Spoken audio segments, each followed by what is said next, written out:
आपण जसे आहोत तसे स्वतःला स्वीकारलं पाहिजे, कारण जगात आपल्यापेक्षा कोणीतरी कम नशिबी असतं हे नक्की आहे. आपल्यासोबत दुसऱ्यांचंही चांगलं व्हावं अशी मानसिकता ज्यांची असते ना, त्यांना आयुष्यात काहीही कमी पडत नाही. जर तुमच्याकडे कोणी भाकर मागत असेल तर त्याला देत जा आणि देवाचे आभार माना, कारण त्याने तुम्हाला देणाऱ्यांमध्ये बसवलंय, मागणाऱ्यांमध्ये नाही. परिस्थितीशी मैत्री करता आली की चुकलेल्या वाटा सहज सापडायला सुरुवात होते.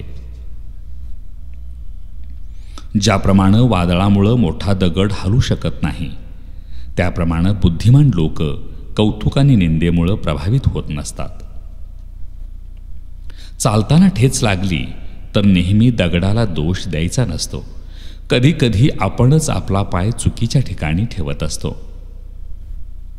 एकदा एक व्यक्ती कोकिळेला म्हणाला, तू काळी नसती तर किती छान झालं असतं. समुद्राला म्हणाला, तू खारट नसता तर किती छान झालं असतं. गुलाबाला म्हणाला, तुझ्यात काटे नसते ना तर तू किती छान झालं असतं.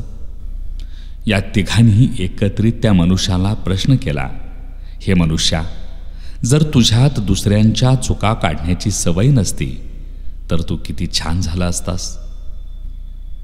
ज्याला अपमान सहन होत नाही त्यानं आधी दुसऱ्यांचा मान राखायला शिकलं पाहिजे.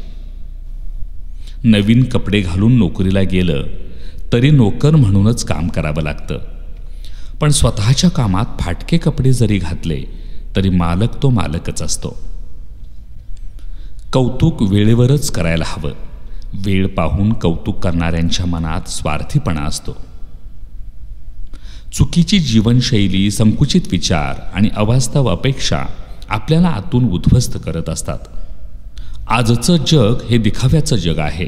प्रत्येक वस्तू चांगलीच असेल असं नाही.